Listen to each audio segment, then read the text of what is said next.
Good evening, all you sim race fans out there, and welcome to BRL TV's Round 2 coverage of the legends in the Bootleg Racing League's all-new Sportsman Series. I am Ryan Seneger. With me up in the booth tonight is Elliot Lang, and we're coming to you live tonight from the virtual Bullring at Las Vegas. I'm going to be bringing you all the action on this Saturday night, July 29th, 2023. All the way back in 1994, a racing revolution was born known as the Bootleg Racing Series. Using Papyrus sim racing software and mods for short track racing, BRS burst onto the scene, leaving tire tracks of excitement in its wake. Every race was intense as drivers pushed the limits of their virtual machines.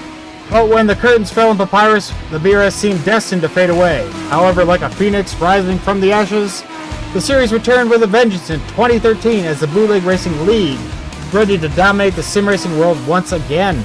Now embracing the iRacing platform, BRL unleashed its full potential, taking on the most iconic American short tracks with a renewed passion. And now, I'm going to hand over to my boothmate here, Elliot, to tell us what we have in store for us tonight. Alright, and that brings us to where we are tonight.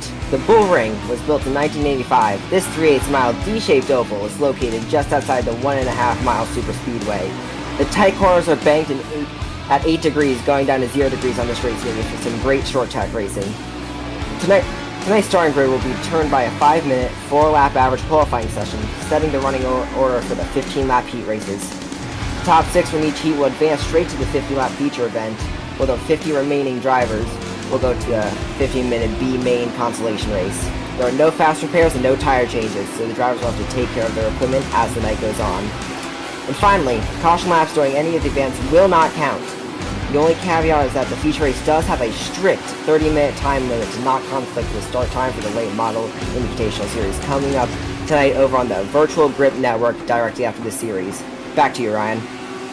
Alright, and now with all those formalities out of the way, welcome again to the Bullring and into the world of BRL, where speed is king and victory is your ultimate prize. While we have a moment left in practice, let's quickly go over your championship points. Now, as you're expecting us to really go into this, there's not much to say, as this is only round 2 of the Legends. Yes, this is the 5th round of the series, but with the rotating car schedule, this is only the 2nd time the Legends have appeared. So, James Tiernan took the checkered flag last round. Obviously, that makes him get the most points, and he is sitting on top of the championship tower.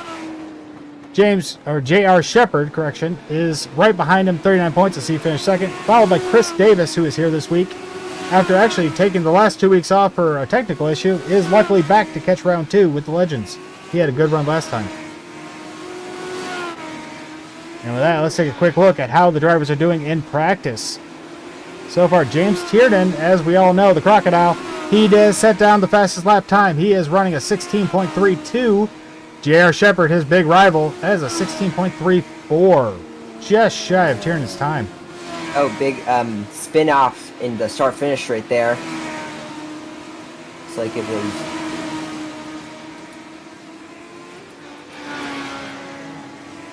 That's worth noting. Last night in both the street stocks and again in the Super Late Model Series, we had a lot of drivers getting loose on corner exit and spinning down the straights. So that might even be a bigger problem tonight here in the Legends. That appeared to be Stephen Hilbert who spun on the main straight in the 52. Oh, not the Chief. Number 52, Steve Hilbert. He has been getting faster and faster as the seasons go on. But this car and this track combination might be a bit much for a lot of these drivers here tonight. We have roughly 15 seconds left in practice, and we are going to go off to your 5-minute qualifying session. As Elliot shared with you earlier, it is a 4-lap average qualifying time. You must run 4 clean laps in qualifying, and then the average time from all 4 will determine where you start in the heat, inverted of course, because you know how we do at BRL. But that is the important part. It must be 4 clean laps. You screw up in any one of those 4 laps, you do not set a time. And if you do not set a time in qualifying, you automatically start in the back of the heat. Alright, session has swapped over. We are now getting set up to start our qualifying. First car on the track, that is James Tiernan. The number 03, always fast. I would not be surprised to see him hold the hot lap going into tonight. Also on track, there you see the 81 of Joe Segala, loose lugs. He is starting his first lap, coming around right now to start lap number 1 for him. A couple newcomers out here tonight. Brandon Litz, he's a rookie of the series, just started with us a few races ago. Good to see him out here tonight, representing out in the Legends. And Marino Valente. Yes, go ahead, Elliot. Joseph Segala just spun out of 2. Oh, that is unfortunate for Joe. If he did receive an incident point, that means none of his laps will be counted, and he'll be starting from the back of his heat. Yeah, that was on his first lap, so tough to see there. Yeah, tough break for Segala. He usually has some bad luck in these races. We were hoping to shake that this season, but it seems to have followed him right through. James Tiernan, he has finished 2 of his 4 laps. Seems to be having a good run of it. No incidents points as of yet, so he is your fast lap so far. J.R. Shepard, in normal Shepard fashion, has yet to take the track. He likes to wait. There's some magic mojo going on there with J.R. Shepard, as he always waits until there's 2 minutes left in qualifying before pulling on track and usually throwing down the fast laps. But with Tiernan here this season, we'll see what he gets. Tiernan jumped to the top. Matt Houston second, a whole 1/10 of a second off of his time. But good strong run from Matt, as Austin Belke just pipped him for second place. Austin Belke barely behind our leader, James Tiernan, with a 16.50. Track's warming up as everyone's getting their final laps in here. And with that, we have roughly 2.5 minutes left. And as we said, here comes J.R. Shepard out on track. Waiting to the end. He likes to see what he has to compete with as far as times go. Todd Liston, Machinowski, they're on their final laps right now, as well as Chris Davison, number 7. Joe Segala, he did finish his 4 laps, but they did not count as he got an incident point, so he is down in the running order, with Jason Menda opting to not qualify.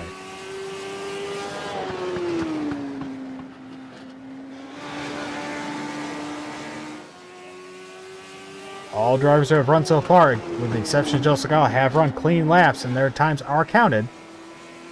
J.R. Shepard, the last car running, as Jason Menda has just pulled out of the pits. He is opting to run. He better do it quick, though, because we're running out of time. Right up against the wall there for Shepard. Yeah, Shepard is really good at knowing exactly how much he can get out of a car, so I would not be surprised if he runs all the way up to the wall during his laps. Beautiful car placement during the back straight. They're hugging that outside. There you can see the 45, Jason Menda, Thunder Ridge Racing. He is out there on lap number 1 of 2. That means Shepard done with qualifying. Shepard finished his laps, and he actually beat James Tiernan. The rivalry continues as Shepard will be starting ahead of him. Luckily for the drivers, unfortunately for us up here in the booth, that means Shepard and Tiernan will not be in the same heat this week. That will kind of cut down on the drama. But we'll survive. We'll see what happens, and we'll meet them both back at each other's throats in the feature. What a lap by Shepard. Beat Tiernan by 73 hundredths. Sorry, 72 hundredths. And here comes Mena coming around to take the final lap. Did his laps count? Is the important question. They did. Jumps all the way up to 8th. Good run from Menda. All right, there's roughly 1 minute left in qualifying, but I believe all drivers have run what they're going to run. The only exception is Joe Segala. His lap did not count. He will be starting dead last in his heat. He'll be fighting from the get-go to get whatever he can. As we talked about earlier, in the heats, they are 15 laps each. The top 6 finishers will advance directly to feature. The remaining drivers will go to your B main consolation. But it is important to note that all drivers will be in the feature. You're going to the consolation race, but that is strictly to decide where you start in the feature.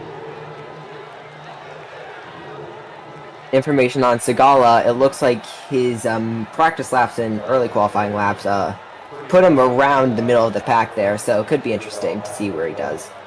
Oh, that's interesting. So Joe will be having the pace to compete up front. It'll be interesting to see how long it takes him to get up through the pack. All right, the first heat is gridding up already. Let me take you through our starting order. Once we get a car on track, there they are. And on the pole for the heat number 1 will be Marino Valente in the number 53. With it to his outside is Steve Hilbert, the Chief, in the number 52.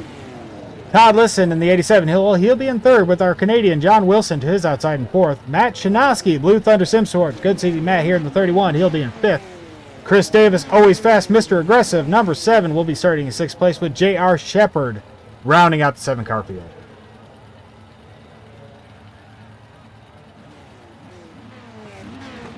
Now we wait for the pace car to pull off. I have a feeling it will not take J.R. long to get his way through this little field. But I've learned with the number 7, you can never count out Chris Davis, Team CDR. And his own teammate just ahead of him in 4th place in the number 75. We're just waiting for Matt Chinoski in the number 31 to grid up, and then we can get this show started. Revving those tiny motorbike engines there. Yeah, correct me if I'm wrong, but these are Yamaha engines. Little 5 speeds. Literally taken off a motorcycle and slapped into this tiny little car frame. Yamaha 2-strokes with a, 4-strokes with a 5-speed sequential. Yeah, just like you find on any dirt bike.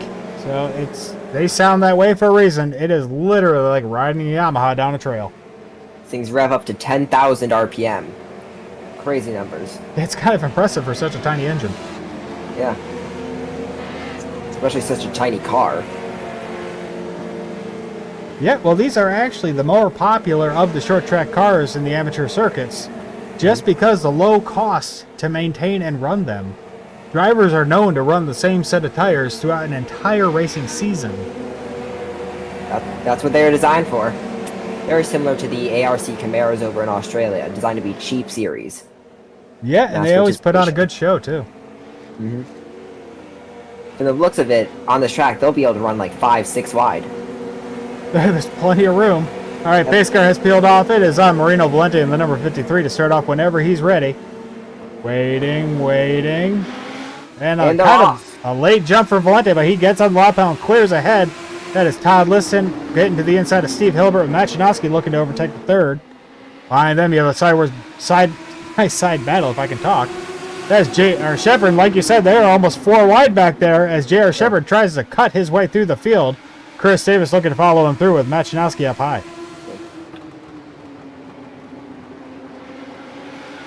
Valente doing a good job holding on to that lead, but here comes Shepard, Chris Davis in tow. Both drivers going to be a serious competitor for a race win here. Something's going on with Hilbert. He's seriously falling back, and he spun. Hilbert has spun on the front straight. Yeah, that was a weird spin. No caution. Caution did not come out. I think that's a technical issue. He might be having equipment failures on his end, but he continues running, and there is no caution. Into it right now. J.R. Shepard's up to third. Hilbert, update on the 52. He has come down pit road. I'm guessing equipment failure on his part, because that was a weird maneuver. And as we see that, the 98 of J.R. Shepard has gotten up to second and is pressuring the rookie Valente hard for that lead with Chris Davis in tow up to third. Yeah, I looked into it. It looks like Davis around. Davis around. Oh. Davis sliding all the way down to the infield. That is going to be a heat ender for Davis. Tough luck there. And he caught a little bit of the leader, I believe, as that is Valente getting back out on track. And that did bring out the caution. Let's bring up a replay on that one. Yeah, he just got sent around. Oh, 2 different spins there.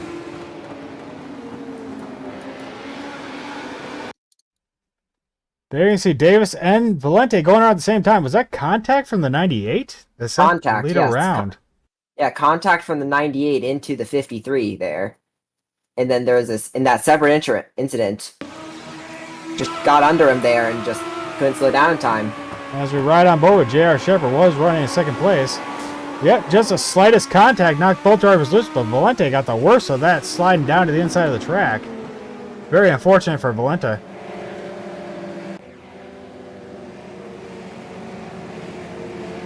Seems like the 7 of Chris Davis, he just got a little loose there in some dirty air. Yeah, he just lost the rear end and went sliding all the way to the infield. That poor guy, there wasn't even a wall to catch him. A donut around that telephone pole there. Or a light post, sorry. All right, that makes J.R. Shepard the number 98, your new leader. He's up 6 spots from where he started, as he started dead last. It is important to note that the caution laps do not count in this series, so you will still get 10 full laps of racing left in this heat.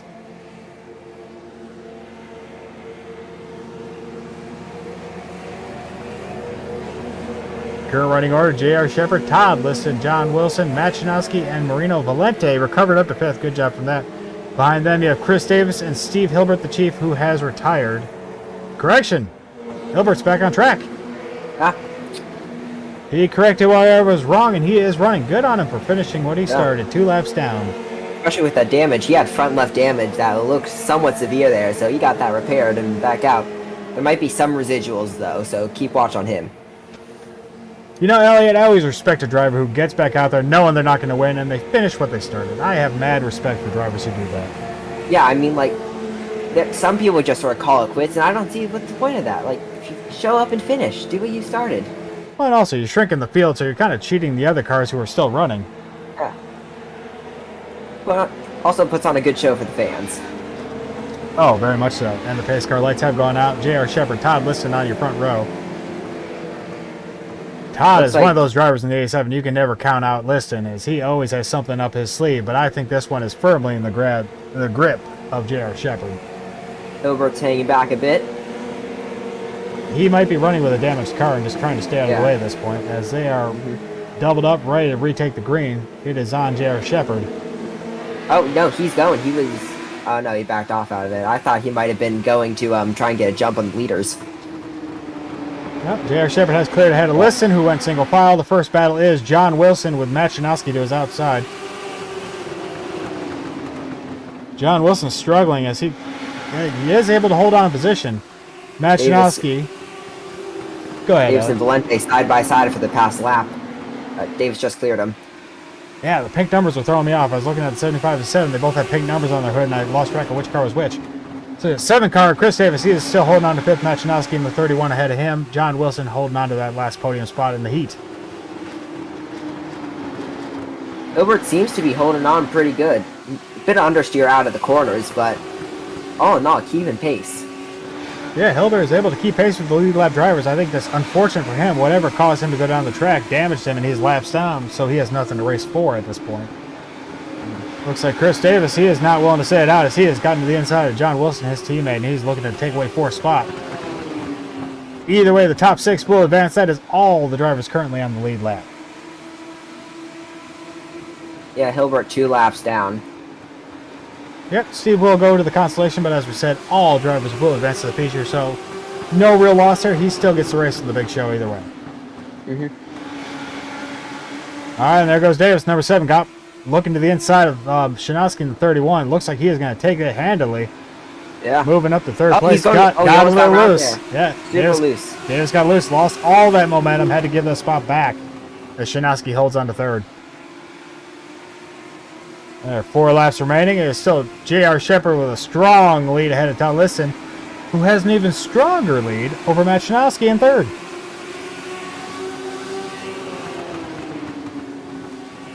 Liston is plenty fast to take the win here. If it wasn't for J.R. Shepard, the always fast, I don't even want to guess at how many championships in the BRL he has under his belt.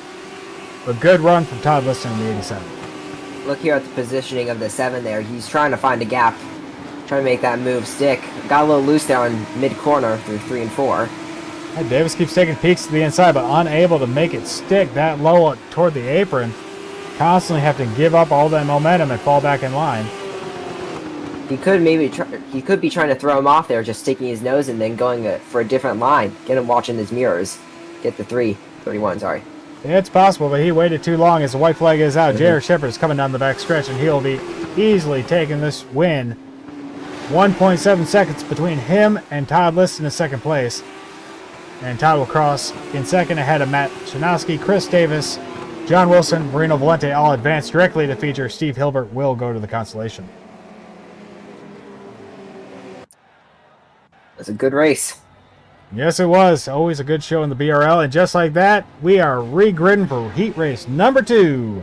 On the pole, the 99 to Brandon List, newcomer to the series. Great to have him with us. Trey Bloom to his outside. Tom Hilbert, number 61, the older of the 2 Hilbert brothers. He'll be starting in 3rd tonight with Bobby Hayes, a longtime BRL veteran, but mainly a dirt driver, Join us over here on the dry tracks. He'll be in 4th. Jason Menda, the 45, he'll be coming off in 5th with Matt Hoos to his outside in 6th. James Crocodile Tiernan, well, he's going to start rounding out the 7-car field tonight from the rear. Remember, in qualifying, Tiernan and Shepard were only separated by 72 hundredths of a second. So they will be... Let's see how he can get through the field. Yeah, I'm going to take a prediction right now, Elliot, and I'm going to say this race tonight, the feature, is going to come down to Tiernan and Shepard, and that ruins all my fun. There's no drama when you know how it's going to end. But either way, it's going to come down to those two. I feel like there's going to be some big vibes of 2016 to F1 here between the Mercedes. If anyone follows that. They're going to crash each other on turn 2. Fun race. That would make it exciting. All right, Brandon Litz, he is going to start off on the pole. Trey Bloom to his outside. That is Loose Lugs driver in the number 32. Pace car peels off. It is on Brandon Litz anywhere outside of turn 4 to start this event.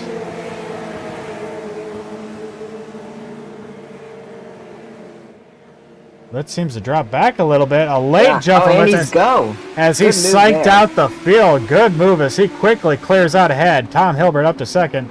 That caught Trey Bloom completely by surprise. And that is Tom Hilbert in the 61 who went around. No caution, somehow. Hate to see it. He spun right in the middle of the track, but the caution did not come out. More trouble for Matt Hoos. Matt Hoos in the 21. He is hard into that outside wall. He is turning himself back around. 45 spun in 2. Caution. There's a caution. I'm going to go back and look at all these incidents because, holy cow. We're going to start with the 61. That would be Tom Hilbert right there. You see him down on the inside, moving up to 2nd off the jump. I imagine he got loose on his own, as so many drivers do here, and there he goes around. He somehow has rear bumper damage from something. Oh, he got He got tapped by the 45. Yep, that was the 45. Jason Menda tapped him. All right, now we're going to jump straight into the 21. This is just seconds later in the next corner. Something happened with the 21 there. 3 wide. Looks like he tried to back out, but it was too late. Got horribly loose, overcorrected, and that ends his run. Let's see what happened to the 45 Jason Menda now. 45 looks like a self-spin there. And I see Menda down low, moving up, challenging for 2nd. That is Trey Bloom to the outside in the 32, and Tiernan right behind him. Yeah, that was just 3 self-spins in rapid-fire succession. Looks like for Menda, that was just too early on the throttle there. It was too low. That's like, I'm about to go buy a lottery ticket, Elliot. You don't see that often. We had 3 self-spins, one after another, and the 3rd one brought out the caution. And Menda is in the pits. He might have had damage, because remember, he did have front-end contact from when Hilbert came around. Yeah. So he might have actually had damage to correct there. Short stop, and he's back on out. All right, there are 7 cars still running, 7 cars still on the lead lap. Jason Menda now running in the rear of the 7-car field. Brandon Litz still holding on to the lead. Good job from Litz. You know what? I'm happy that the pace car is a Mustang. There's not enough love for that thing. We need actual cars. We don't need whatever that Ford Fusion Honda Civic is. Hey, ain't nothing wrong with the Ford Mustang. I'll back you up on that one. And they are re-racked, restacked, ready to take the green. Coming down the back stretch. Lights are off in the pace car. Brandon Litz, Trey Bloom. That is your front line. As you see the pace car peel off, it is once again on Litz. Let's see if he can fake out the field twice. I don't think they're going to fall for that same trick again. Litz waits again. Kind of a late start, kind of a stuttered start. Yeah, and so very even, much closer. Yeah, well, Trey Bloom was staying with him that time. It looked like Litz started to go, then thought twice of it. That's for the lead. Yeah, it looks like Tiernan said, I'm going now. I'm done waiting on you people. And he has... 3 wide. He has aptly taken the lead quickly and peeled away. Jason Menda back down the pits. I don't know what happened there. Either way, we have a new leader. That is James Crocodile Tiernan in the 03. He has peeled away and he is gone. Litz still doing an apt job holding on to 2nd, but here comes the always fast Matt Hoos. Let's see if Matt Hoos has learned from his last slide and will take away some of these podium spots. Oh, Trey Bloom's gotten really loose, went down the track chasing it, was able to recover, but lost all of that momentum as Hoos got around to his outside. And right behind them, that is the dirt driver, Bobby Hayes, fistful of water in the 13.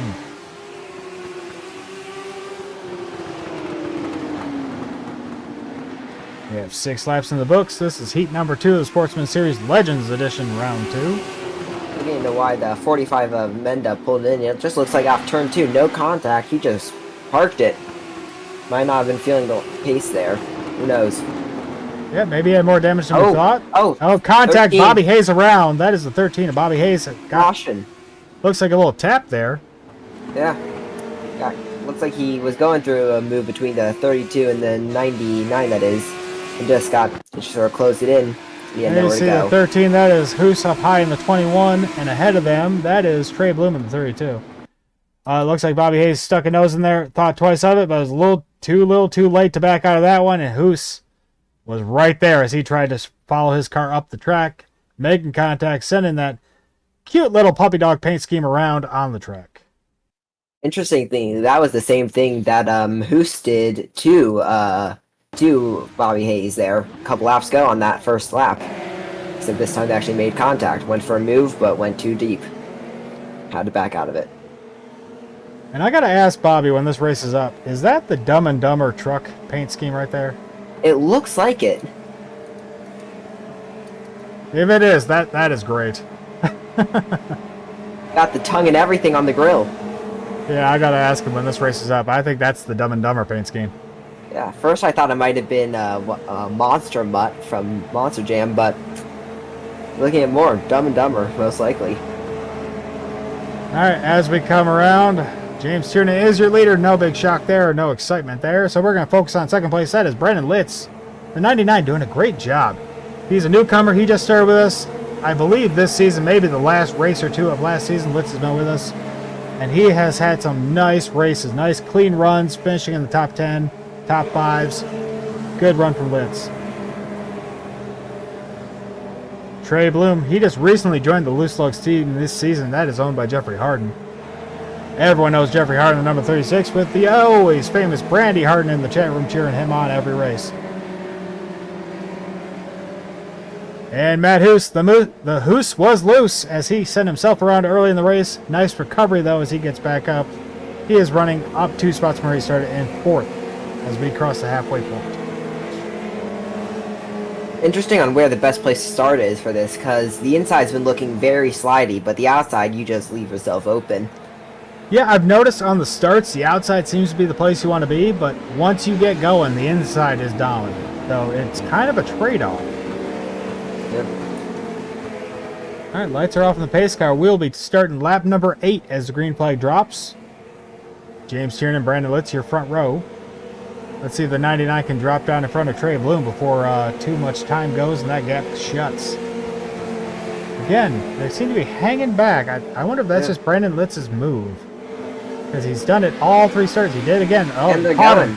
That kind of bit him that time as Trey Bloom is going to quickly jump out ahead to take second place. Litz trying to battle back from the outside, but once that momentum gets going, I don't think the outside's where you want to be. Yeah, you need to drop down. Oh, tried to go for a switchback there. Nearly got it. Yeah, he attempted to cross over, but did not have the speed to close the gap, and now he is in trouble. Here comes the 21 of Matt Hoos.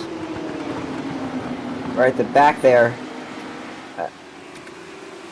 The Dumb and Dumber scheme going at it for second to last. Yeah, 13th and 61. 13th, that is Bobby Hayes. He is battling currently in 6th, looking to take away 5th from Tom Hilbert in the 61. That is the red and black number car right there to the inside. That outside seems to be working for Bobby, but it hasn't worked for anyone else yet as Bobby is continuing to battle back. Hilbert was our first spin of the evening here at this race. Yeah, I think the pressure is off. Now that Jason Menda has retired early, all these drivers know they're going straight to the feature. So they can just kind of run in line. But that is not good enough for Matt Hoos. He is up to 3rd as he got around Brandon Litz, and he is putting the pressure to Trey Bloom in the 32. Yeah. And while this is going on, my contract requires me to look at the leader once in a while. There he is, 03. All right, back to the battle. There's the 32 of Trey Bloom and Matt Hoos in the 21. Hoos going looks for slow. a move here. Bad line off from 32 there, off 4. Yeah, and he gets it. The 32 lost all that momentum, and 22 quickly shot ahead, taking second place. Wow.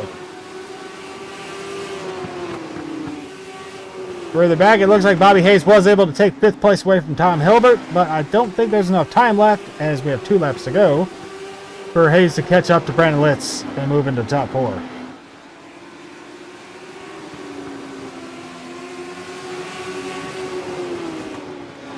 The top 3 have run away. James Tiernan, Matt Hoos, and Trey Bloom all just taking off like a rocket. Almost 2 seconds between Trey Bloom and Brandon Litz as Litz is just falling off the pace. And as I say that, it looks like Bobby Hayes has caught him and is looking to the inside.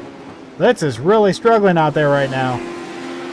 Yeah, from the looks of it, right off those tires, his tires might have been overdriving it a bit there on the restart.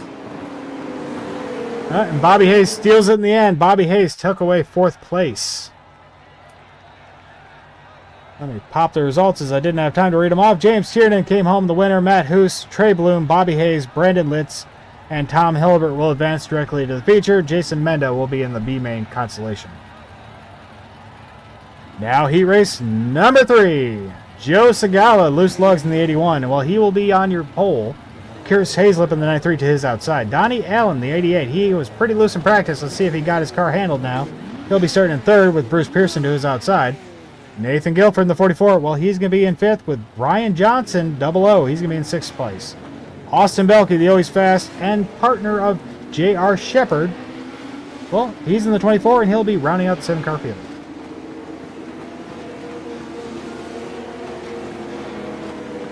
I know Austin Belke is fast. I do not know how he is in the Legends, so this will be a learning moment for all of us. And as we mentioned, Joe Segala does drop to the back. He did not set a time in qualifying. He receives an EOL, so that grid is now obsolete. And like I said, during qualifying, Segala seemed to be roughly middle of the pack there if he would have gone his laps in. So he could be looking for a comeback. Yeah, so the 81 will be a car to keep an eye on. But that does give the pole to the 88 of Donnie Allen. Donnie Allen did have many problems in practice there, so hoping to move on from that. He was definitely struggling with a loose car, so let's see what he does off the jump here as the pace car does peel off. It is on the 88 to get started, coming out of turn forward. Chris Hazlip in the 93 to his outside. Oh, good jump. Good jump from Allen as he clears out ahead. It goes 3 wide for 2nd place. Chris Hazlip getting split. That is Guilford down low in the 44, and it looked like, who was that? Pearson. 3 wide there. Pearson up high, tried to back out, and that just dropped him into another 3-wide situation as Belke has the inside. Brian Johnson stuck in the middle as they sort that back out. Belke already up to 4th and looking to close in on Guilford as Hazlip goes high and seems to give him Guilford loose. Guilford loose, goes up the track. And unfortunately, most drivers made it through. Bruce Pearson in the 22 was not as lucky. He got collected in that one. There you see the 44 of Guilford as he's coming down the stretch. Just got loose, overcorrected, and it's so easy to do in these cars. Caught Hazlip, and here comes the 22 to finish the job. Well, we've seen all these races and practice and qualifying. This turn 2 seems to be the main spot here for where they're getting really loose. Yeah, I mean, the corner exit was a huge problem for drivers last night. It seems to still be a problem here tonight. That's unfortunate because these Legend cars are already notorious for getting a little squirrely, and I think Nathan Guilford just got a lesson in that. 93 getting literally launched in the air by the spinning 44. If this was real life, he would probably not be having a good day. Yeah, these cars, they're prone to going airborne, as we just saw from Chris Hazlip. And there you see the 22 of Bruce Pearson. He has come down pit road. Maybe some significant front-end damage from that contact.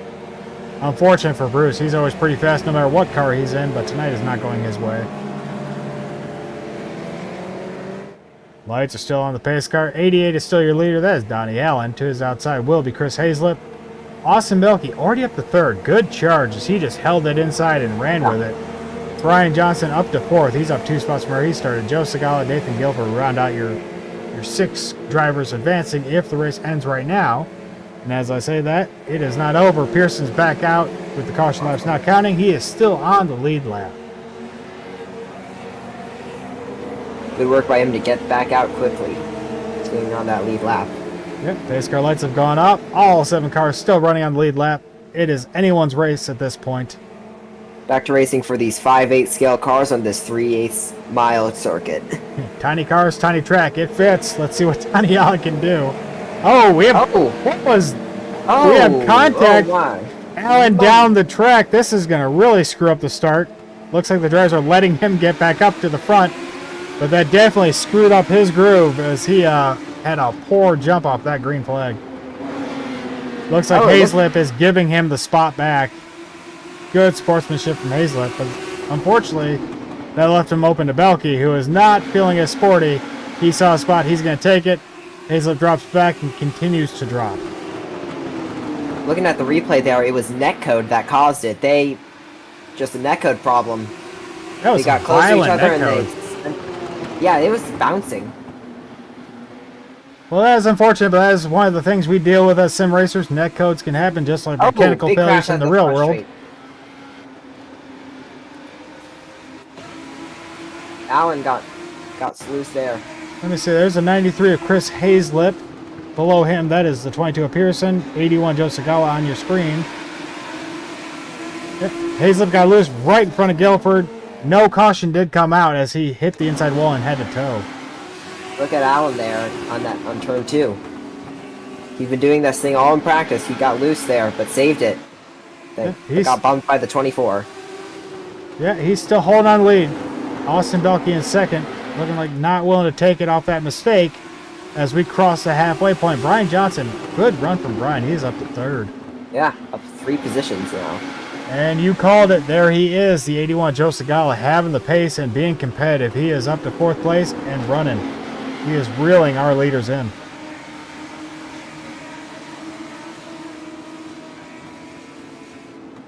The top 5 all running under a blanket. First car lap out of the groove. That'd be Nathan Guilford with that contact from Hazlip knocking him off his pace. He is slowly trying to get back in the fight, but I think it might be too late at this point. Brian washed up there on the exit too, and that gave the opportunity. And just like that, the 24 jumps out front. Austin Belke, your new leader. Donnie Allen hold on to second. Brian Johnson under a lot of pressure as Joe Segala is looking to the inside. Johnson able to defend from the outside. Not many drivers have been able to do that tonight. Good run from Johnson, holding on to that last, that 3rd spot. Yeah, past 2 laps, Johnson was running wide through 1 and 2 and 3 and 4 there, and it just allowed Segala to close right up. Now Johnson's trying to go for a move there on Allen. Got nose on it. It looks like Allen was trying to shut the door, but a little late, almost contact. Johnson smartly backed out of that move before it became a problem. But again, that allowed 81 of Joe Scala and the 22 of Bruce Pearson to close up on his bumper. And just like that, not too far behind, there is Guilford reeling them in. Looks like Johnson's going to make a look under Allen again. Not able to do it. A little contact there. I think there was a little rub in there that knocked Allen a little loose. Johnson backed out again, and now Joe Segala is getting into the mix. Joe, I don't know if that's where you want to be, man. They're getting kind of rough. As the incident point magnet, I think Joe should avoid that whole situation, but it works for Joe. He is up to 3rd, and he is running away with it. Brian's falling back there, that 0-0. Yeah, seems like he lost his mojo for a bit, but he's going to try and fight back. Yeah, I think that last little tap just killed his momentum, and he lost it all. And here comes Joe, here comes Pearson, here comes Guilford. Guilford looking to take it away, but it is too late as the checker flag is out. Austin Belke crosses the line to take the win of heat race number 3. Donnie Allen, Joe Segala, Bruce Pearson, Brian Johnson, and Nathan Guilford advance. Chris Hazlip will go to your B-main consolation. Yeah, it was a good attempt from that 0-0 Texas speed car, Brian Johnson, but in the end, it just wasn't enough. Fell back. He made the charge, but it did not work. Unfortunate for him, but now we have a 3-car consolation as a small field, 3 heats. Well, this is the people who didn't make it. The last car in each heat. Chris Hazlip will lead them to the green with Jason Ment at the outside and Steve Hilbert, the chief. Number 52 will round out your 3-car consolation. It only took us till the 3rd heat to finally get an interesting battle for the lead, but we got it. Well, you had to get the Shepherds and the Tiernans out of the way first, then we can have something to actually talk about. Yeah. And with that, we moved on to the consolation 3 cars. Doesn't seem to be the most exciting situation, but we'll see what they can bring. You'd be surprised. These type of small races, everyone will think there's something to play for when there might not be. Yep, all three drivers will advance directly to the 50 lap feature. They are strictly fighting for starting position. And ego. Don't forget ego. Well, yeah, I mean, I'm a sim racer. Elliot, you're a sim racer. We know it doesn't matter what the race is for. A race is a race. We want to win. We're going to go for that checkered flag regardless of the stakes. Yeah, and I think this will be even heightened now because everyone thinks, because all three of these guys think they can get that win. Well, I know in the street stocks, Chris Hazlett, Jason Menda, and Steve Hilbert are all forces to be reckoned with. I don't know much about the legends, unfortunately, so we'll have to learn as we go here as they take the green. 52 is going to be trying to go deep and going to be trying to go tight inside there right immediately. But they're off. Green flag is out. A decent jump from Hazlett, but it seemed like a better one from Menda as he gets around the outside. Menda holding pace and trying to pinch, which is a brave thing to do in this car. Menda goes way up the track, giving Hazlett plenty of room and arcing that corner, but it just cannot beat that inside line right now. And Menda Oh, 45 in the wall. Yeah, Menda made contact with the outside wall. That didn't seem to slow him. It seemed to speed him up, actually. Yeah, it seemed to help him out, so maybe that was a strategic tap. Menda stays to the outside of Hazlett, and we were 2 laps in the books. Menda seems to have lost his momentum there. Gonna have to slap back in a second. And no, again to the outside. You think he'd do a crossover, but he keeps trying that outside line. He must see something we don't. Whatever he sees, Hazlett is a fan of it as he holds on to the lead. 45 back to second. Steve Hilbert just kind of cruising around in third. Hey, he's fast into 1. He's good on the entries. But it just seems like the exits, he's just losing pace, though. But this time, much better, though, however. Yeah, and with Hilbert, remember, Hilbert had that weird, I'm going to call it a mechanical issue that sent him into the wall. He might still be trying to sort that out, and that might be why he's hanging so far back. Hazlett's still holding the lead. Jason Menda keeps trying that outside line. I don't see what he sees, but he seems to be a fan of whatever it is. He keeps trying to hold Hazlett down. Oh, the exit, though, was insane there. Yeah, but he just runs it too deep. Yeah, he keeps doing Hazlett a favor by keeping him into the inside. I don't know what the strategy is here from the 45, as now he does a crossover. There he goes. Oh! Contact! Both drivers around. Hazlett saved it, but here comes the Chief. I think 52 knew something we didn't know as he jumps up front, not able to overtake as the caution came out. I was about to say, if the 45 didn't do something soon, he's going to eat up those tires. Oh, man. I did not see that coming. That was interesting. Hilbert may have been the smartest driver hanging out of the mess and just waiting to see how it sorted itself out, and that almost worked for him. He almost took the lead, but the caution came out too fast, and Hazlett held that lead. It looks like the 93 actually tried to pinch him off there, but it was just too late. Tried to shut the door, and there's already a toe in the way. Got slammed on. Well, you weren't wrong, Elliot. For a 3-car race, we had something to talk about. That was fun. It was either that or my standing opinion is that the 93 tried to shut the door, or he could have just gone slightly loose there. It's been seen a lot tonight already. It would not be a surprise if he just got a little loose and came down the track and the 45 was there, but it looked like 45 made a late move. I think the 93 was trying to shut the door on him, and it was just too little too late as 95 stuck his foot in there. Yeah. Either way, we get re-racked, restacked. 3 cars still running. The only difference is Hilbert and Menda swap positions. Hazlett having a great run in these legends as he holds on to the lead as we go into the half.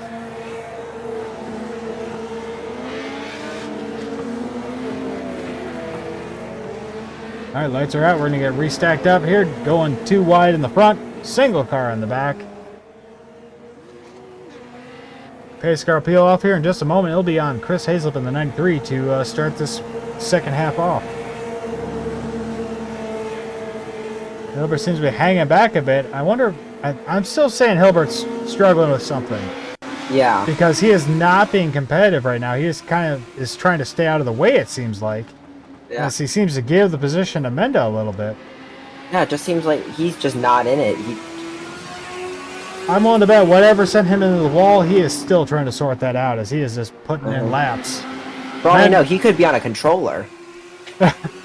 No, I do know his setup. It actually is a nice one. As Menda takes the lead away from Chris Hazlett. 45, your new leader. Hazlett back to second. Hilbert still just kind of riding around in third.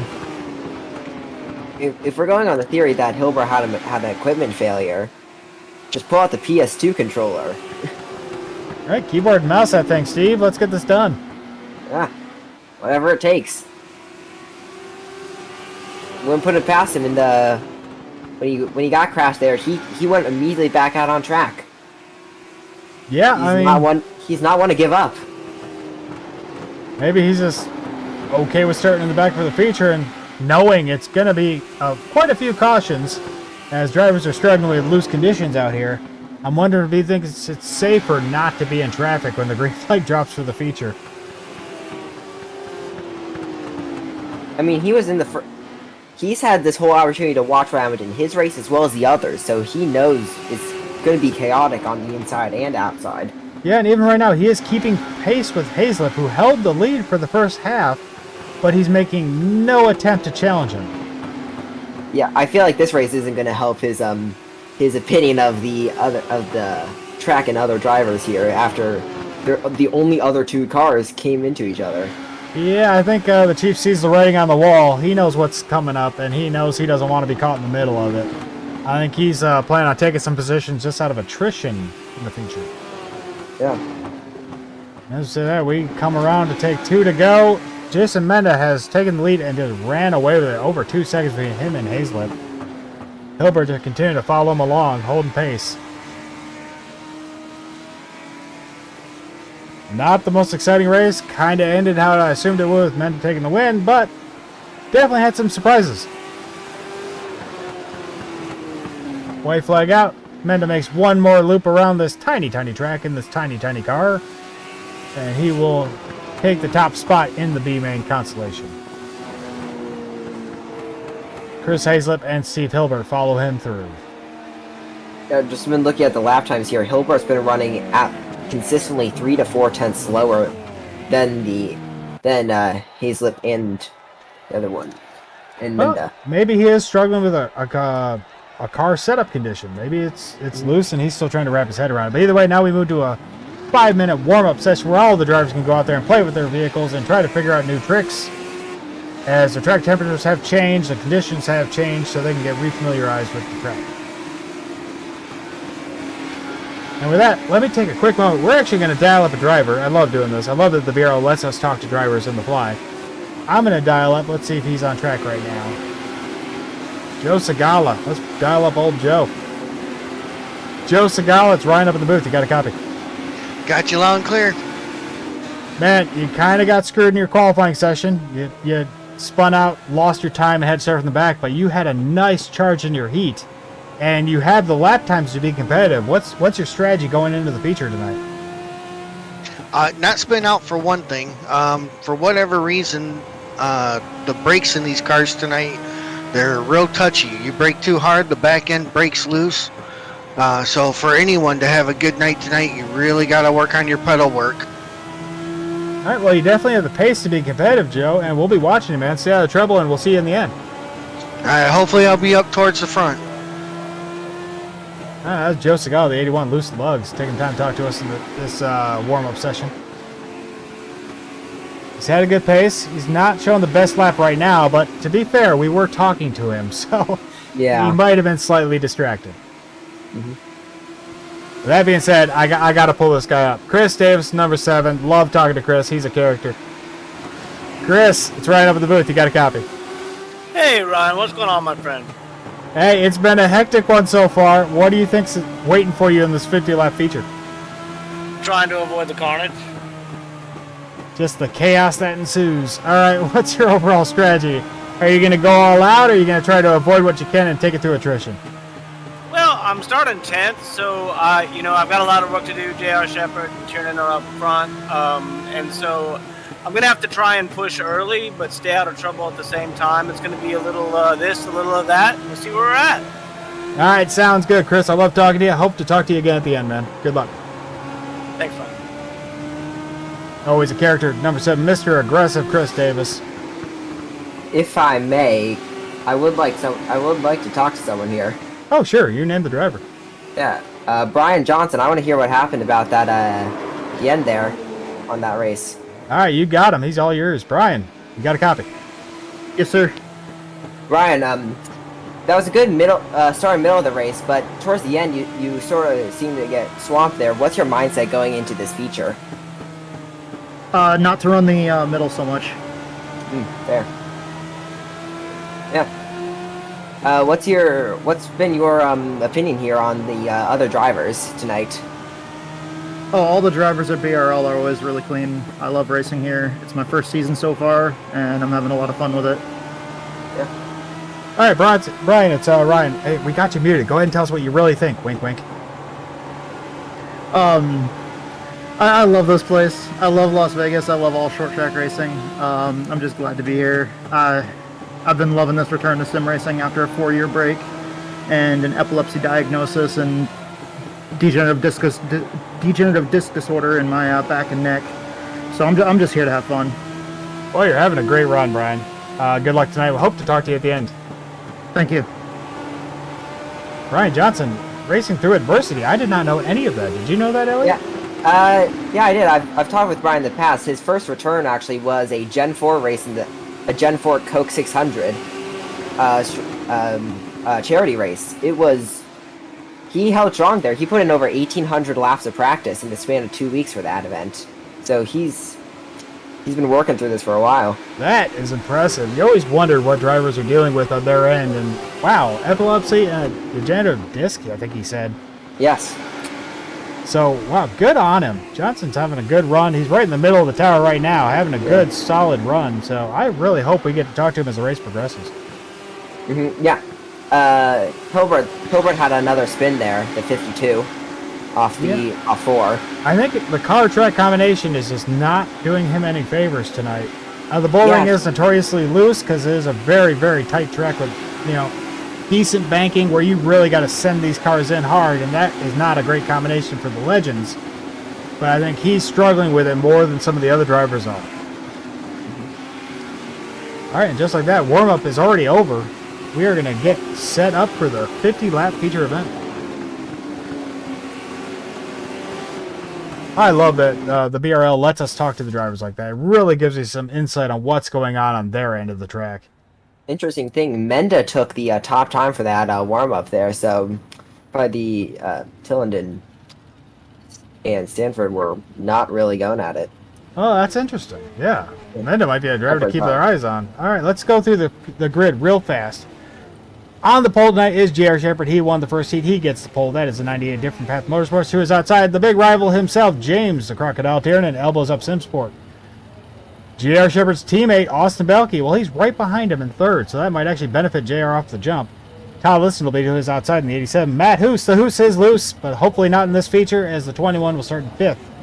Donnie Allen, the 88, he's been struggling with loose conditions, and he will start tonight in 6th. Matt Chinosky in the 31, he will be in 7th. The Trey Bloom to his outside in 8th. Further back, we have Joe Segal. We just talked to him. That's the 81. He'll be starting in 9th with Chris Davis, the Mr. Aggressive himself, rounding out your top 10.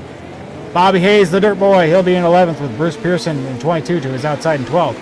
John Wilson, well, he's going to be in 13th with Brandon Litz to his outside. Brian Johnson, struggling with conditions I had no idea anything about. He'll be in 15th. Good luck to him tonight. Reno Valente, another newcomer to the series, well, he's going to be in 16th. 17th, that'll be Tom Hilbert in 61. He's been struggling with loose conditions as well. Let's see what Tom can pull off here tonight. Nathan Guilford, another newcomer in the 44, 18. Jason Menda, fast man in warm-up, you heard him say. Oh, he's going to be starting from the back in 19th with Chris Hazlett to his outside. And Steve Hilbert, the Chief, will be rounding out tonight's 21-car field. Just as a note there, on pole, we were getting some blinking by the pole sitter.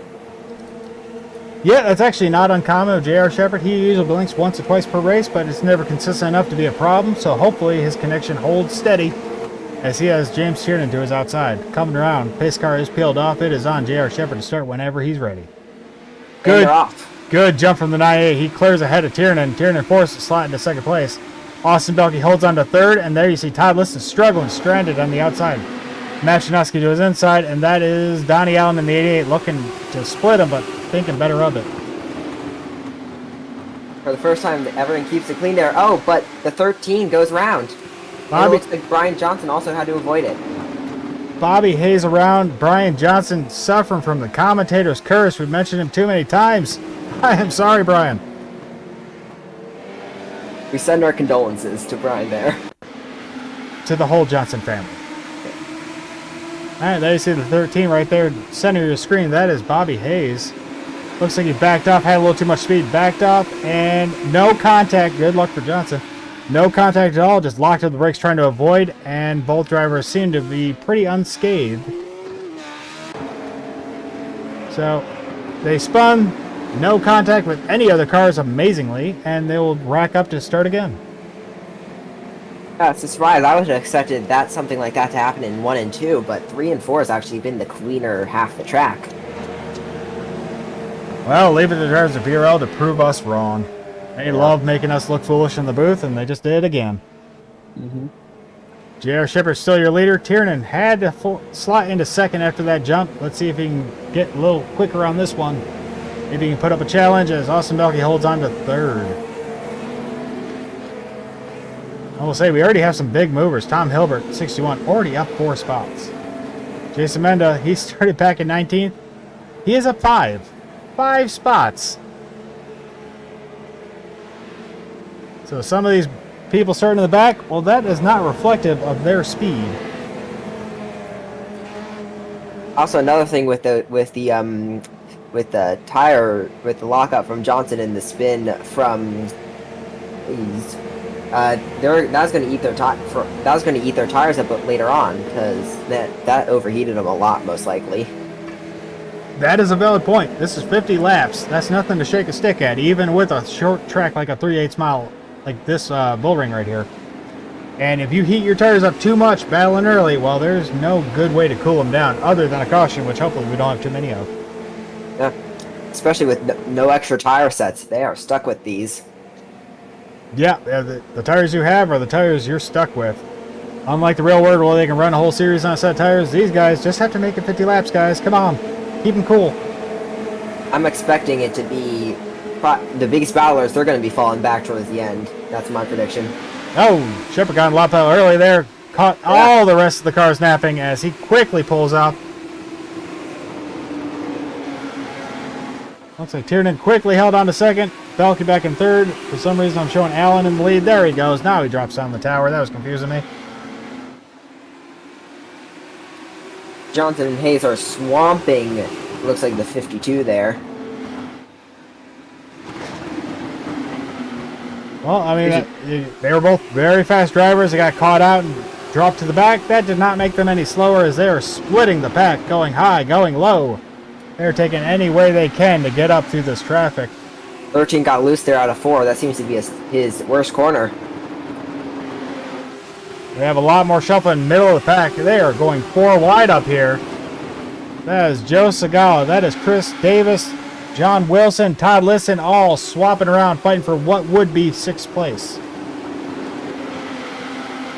Nothing has changed up front. All the good battles are back here. Joe Segala looks under Liston, looking to take away 8th. Joe showing a lot of speed, and that is Jason Menda, Thunder Ridge Racing in the 45, looking to follow him through. There you see Shanoski in the 31, Petty Blue going around. Caution does come out. Luckily for Shanoski, the caution came out. A track that's small, a little slip like that, if no caution comes out, you are multiple laps down. Yeah, he just got loose off of 4. Sliding up all the way up to the wall there. Yeah, made some contact with the wall. Luckily, no one else got into him, so the only damage is his own. And it doesn't look like there's anything that's significant as he is still running. Good on him for that. During that, I was looking at the 99 of Brandon Litz there. It looks like he was turning a bit too much there into that corner, and that might be eating at his front tires. That could be what caused him to fall back in the heat race.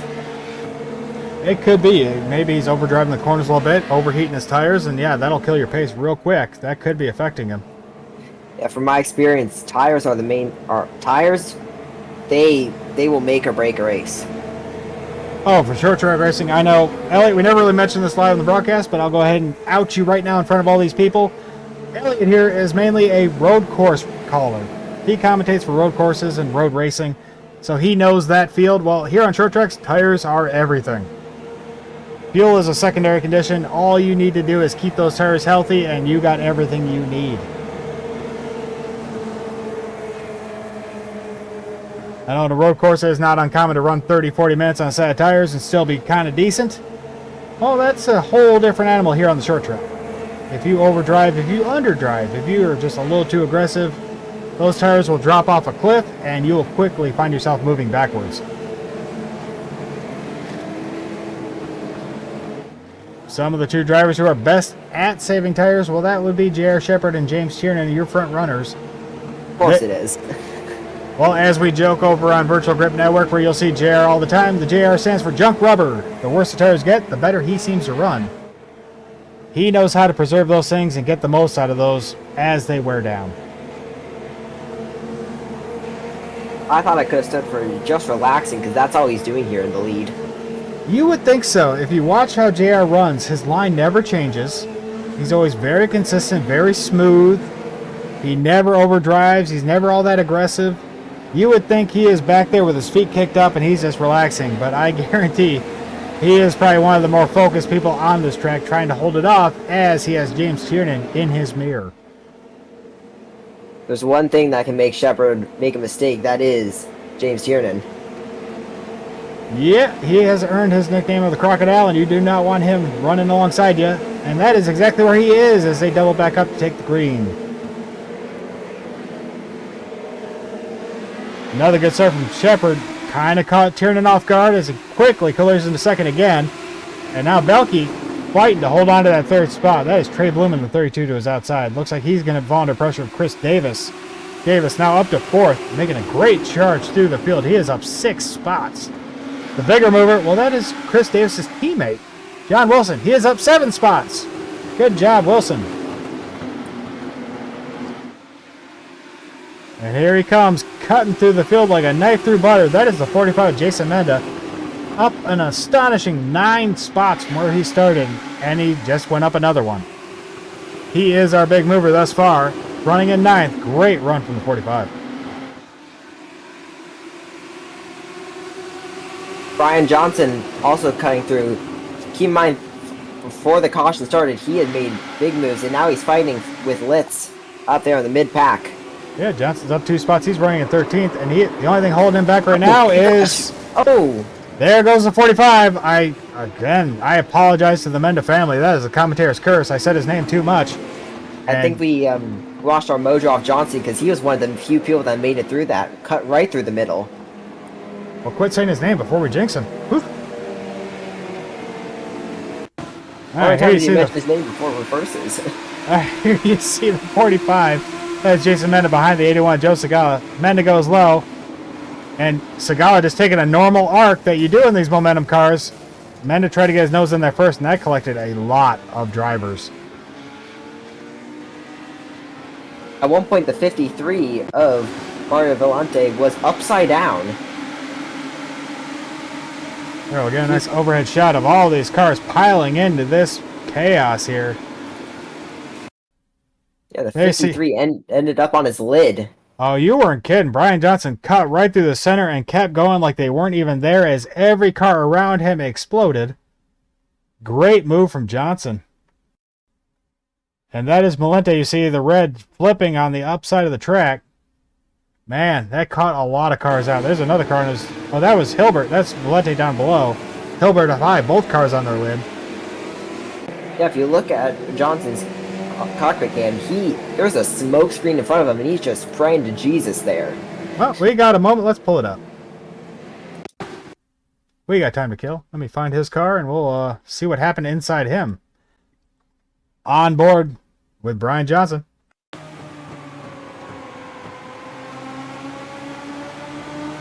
Here they come across the front stretch. They're going to turn 1. Menda goes low. Catches. Oh, my goodness. Big counter steer there. And then just kept going. Yeah. Car surrounds him. He jerked high, he jerked low, and he made it right through the middle. Brian Johnson holding on. As just flipping goes around behind. Yeah, and that puts him up to 9th. That's wow, I don't even know what I would do in that position. That was a whole lot going on. Yeah.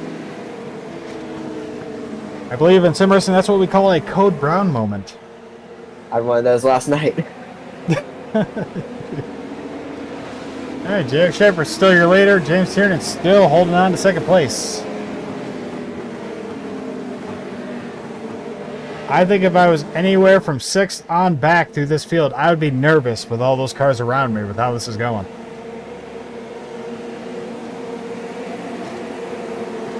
Hey, keep in mind, with all these incidents happening, there are no fast repairs. Yeah, if you get enough damage, your night's done. I mean, cautions don't count, so you have a couple laps to fix it. As they get going again, J.R. Shepard's still in the lead. Chris Davis holds on to 3rd.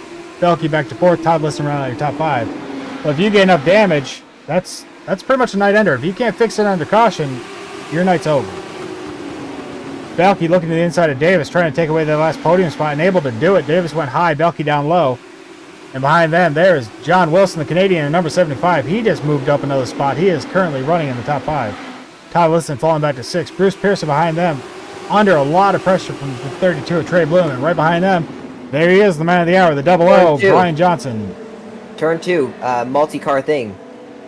Multi-car incident. So many cautions. It was Litz.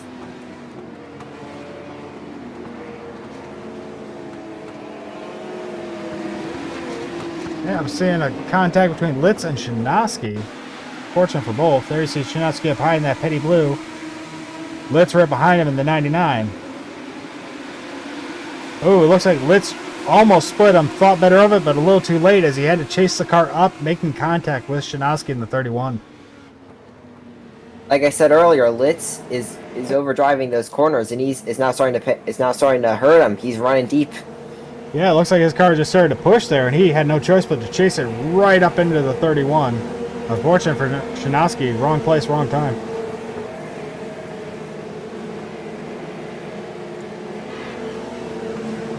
All right, nothing has changed up front. It is Shepard, Tiernan, Belkey. They are running exactly where they started. Behind them, Chris Davis and John Wilson, both Team CDR, running in 4th and 5th. I'm telling you, this season I have learned not to underestimate Team CDR drivers. They are fast. Mm-hmm.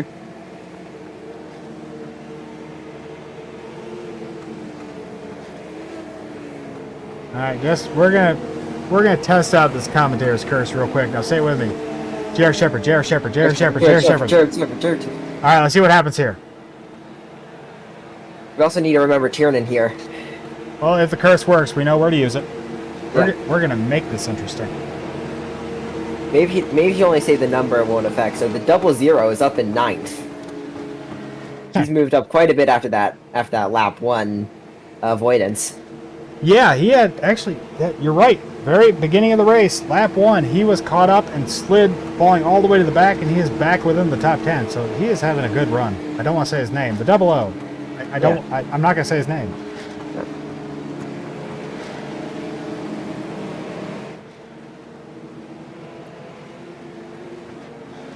All right, lights have gone to the pace car. Shepard, Tiernan on your front row. Belkey, and that is Davis, who is outside in row number 2. Outside, it doesn't look like it was working in the heats. It does not look like it's working anymore. The track might be too hot now, because that inside line is dominating. Yeah, surprisingly, the track temp's only at 84 degrees Fahrenheit. Well, I don't know why these guys are getting so loose. Another great start from Shepard. Clears out ahead. Tiernan, Davis, your top 3. Belkey back to 4th, but quickly looking to take 3rd away. And just like that, Belkey's back to 3rd. Good charge there. Davis has no choice but to slot back in ahead of Wilson.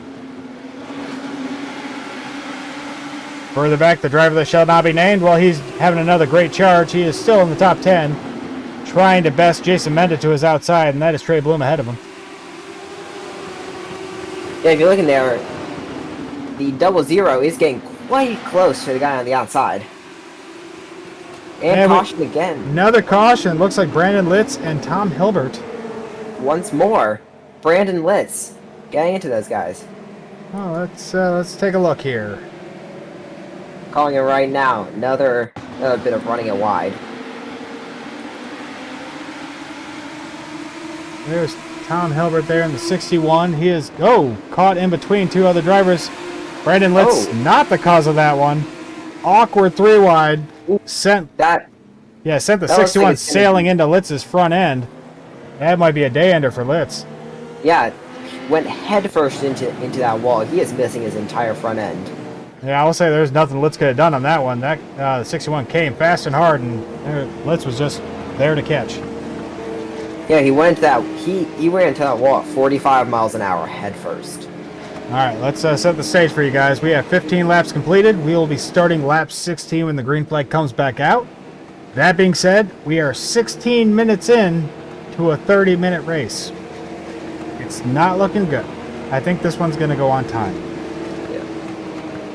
Real quick, if you look at the 61, he is missing his entire left side. Major front end and major back left damage. Oh yeah, his car looks like a crumpled beer can. Tom's going to be running a very special race from here on out. He's driving it looks like he's driving a modified now, just a mini modified. Hey, maybe that'll work for him. Let's see what happens. Lights are still on the pace car as the drivers come around to take another lap. Some blinking from the 53. He was gone for almost a second there.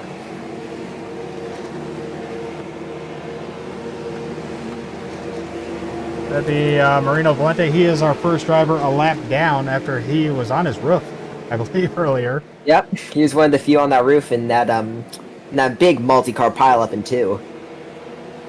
I will say that being said, Brandon Litz is off the track. He has not returned, and they are doubling up. So if he doesn't come back out, Marino will quickly overtake him, as he just did, and he is now ahead of Brandon Litz. Yeah, Litz just now getting back out of his box.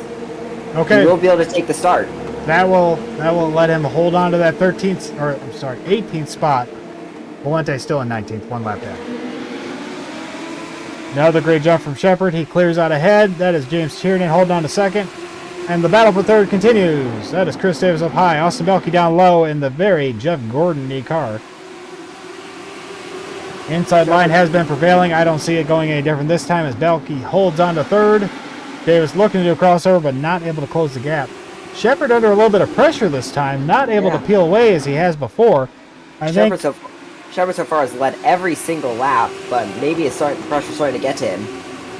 Well, I'm thinking Tiernan is starting to see the clock, realizing it's not a matter of waiting until the laps come down. It's the clock is coming down. If you're going to take the lead, you got to do it now. Also, with that restart, Shepard has been doing the same thing every time, going at the same spot and then cutting out wide. If I was Tiernan, I'd be paying attention to that and maybe trying to switch things up for the next caution. Definitely. And like we said at the beginning of the race, Shepard is very consistent, very smooth. He always runs the same line, and he will stay to his line until you force him to do otherwise. That is why he's fast and why he's always up front. That being said, I think it's about time for Tiernan to pressure him if he wants that lead. And as we say that, it looks like Chris Davis actually did close in on Belke and is looking to take away that podium spot. He's got right up to the 0-0 there, into 1. Almost contact. Yeah, that is Bobby Hayes in the 13. Head of the 00. That is Bruce Pierce in the 22. Trey Bloom ahead of him. The back of the field is getting very congested. Cars all over the places. This is actually a very large field for such a tiny track. And looks like more trouble for Belke. Belke was just overtaken by the 87 of Todd Liston. Belke back to 5th. Looks like Commentator's curse might have worked against Shepard. Just took a bit because now Tiernan has closed up massively and is holding there.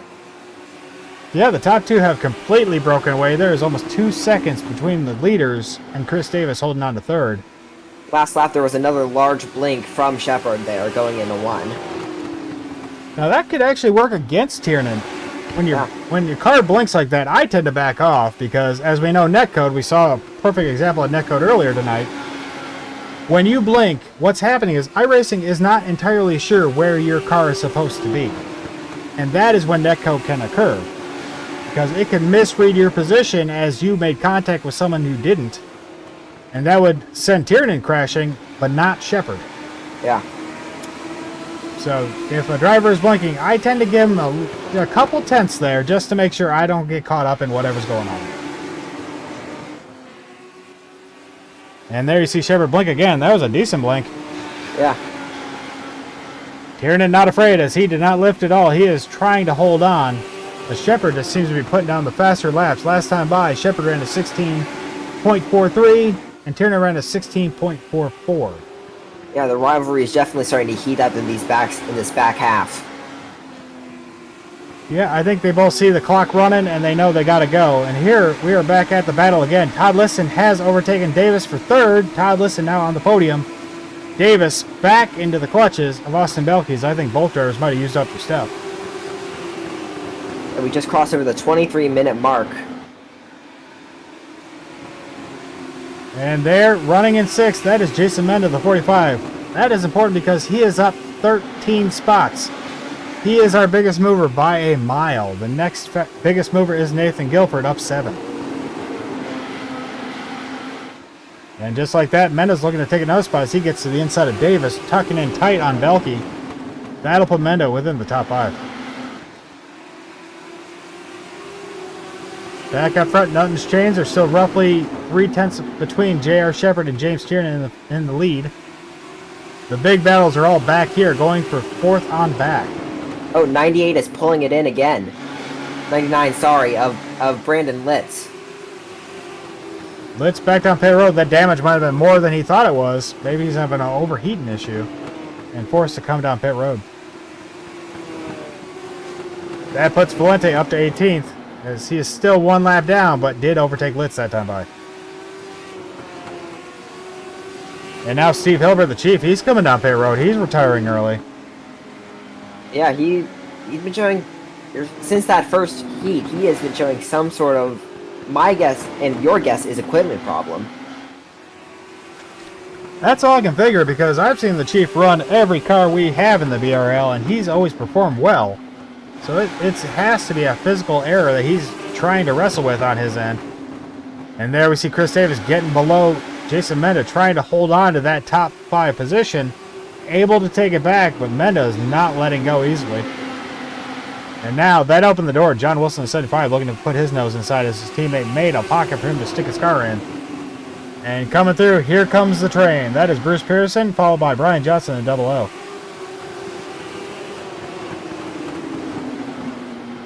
Menda better get down quick or that will quickly close us. Menda, oh my God, he didn't open a hole. He pried it with a crowbar as he stuck his car in there. Double O going for a move here. Yeah, Brian Johnson got to the inside of Bruce Pearson as Bruce Pearson was forced to lift for Menda. That gave Johnson the opportunity. Side by side now for over half a lap. Yeah, I think combination of tire wear and track position, either line, depending on what you're racing with, what your equipment level is at this late in, it can make all the difference.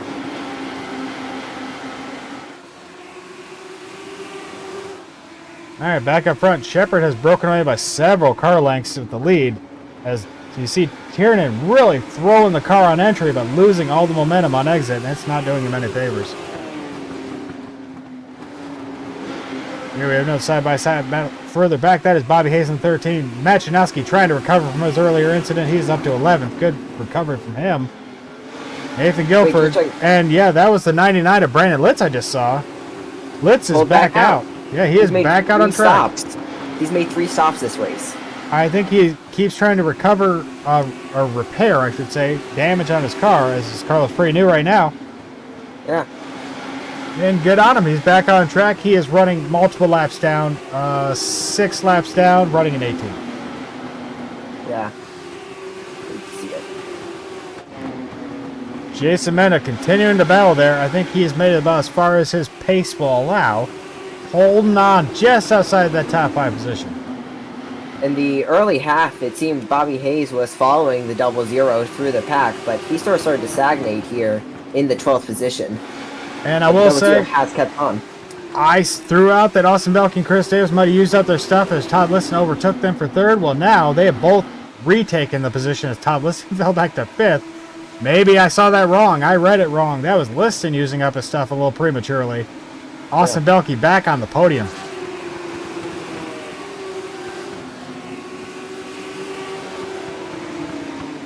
Still about 0.5 of a second between Shepard and Tiernan. I don't know if Tiernan has anything left for Shepard out front, as that gap has been holding and even extending ever so slightly.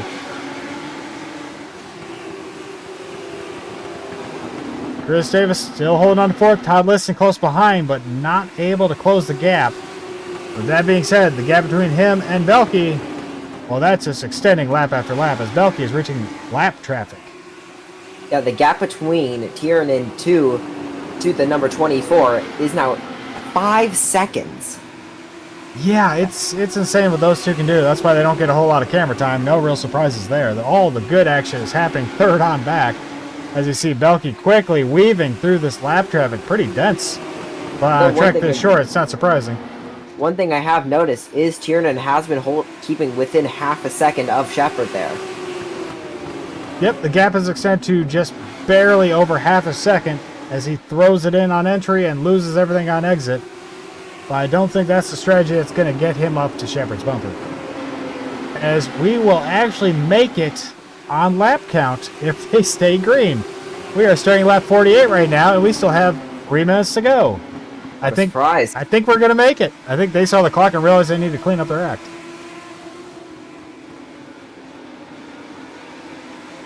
And there we see the 00 trying to battle over John Wilson. 00 up high, that's Brian Johnson. John Wilson to his inside. Wilson is the dominant line, but it seems like Johnson has some pretty good tires as he's keeping pace with Wilson regardless. And again, another driver is just trying that outside and looks to do a crossover, dives down deep. Wilson slams the door in his face. That exit though. But thought better of it, yeah. Alongside. 00 got in there. The white flag is out. Shepard's coming around the final corner to take the checkered flag. There's James Tiernan behind him. And 5 seconds, so almost 6 seconds back.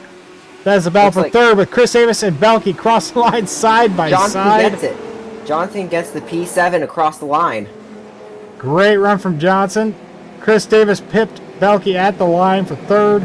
Todd Liston will round out your top 5. Great move.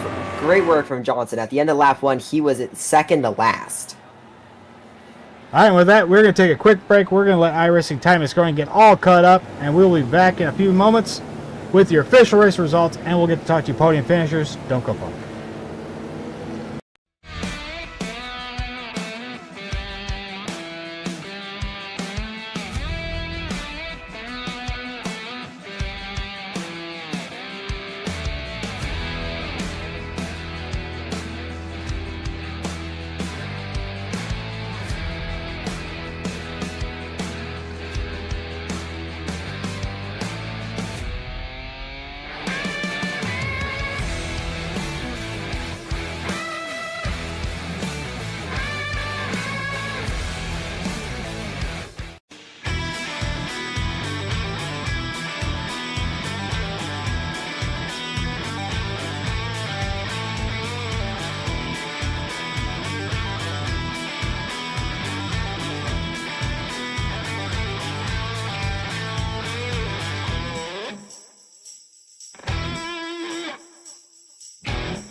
Hey, welcome back. Let me walk you through the official race results. J.R. Shepard, Different Path Motorsports, almost said the wrong name.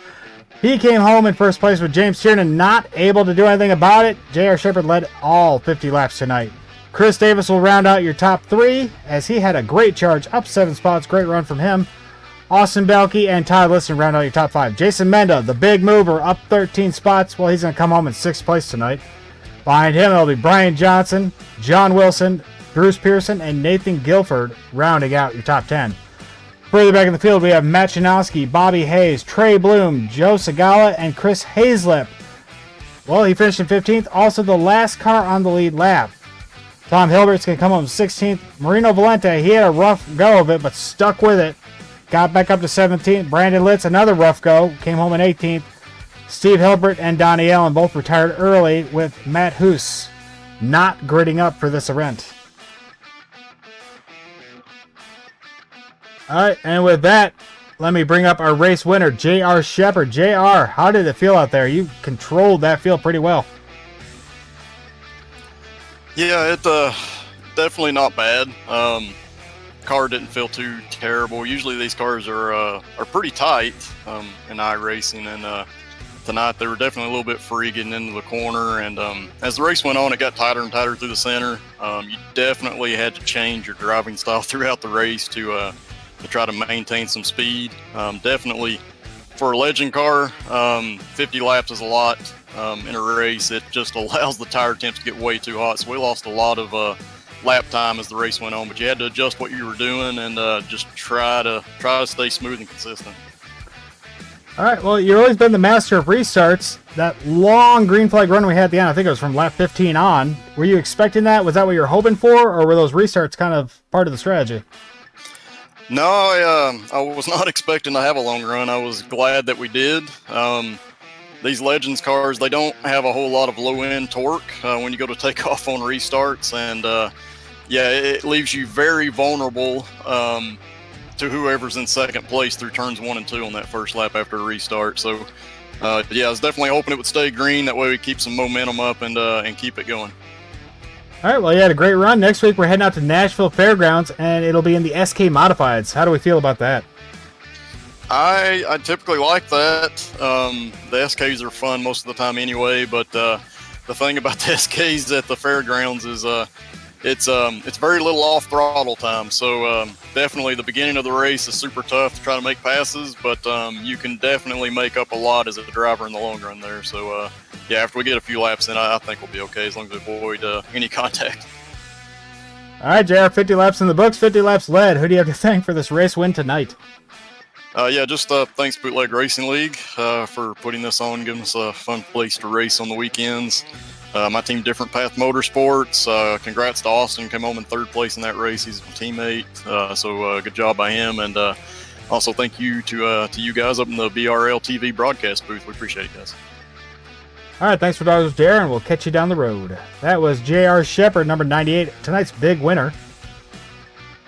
And with that, let me bring up second place finisher. That'd be James Crocodile Tiernan. James, how did it feel out there tonight?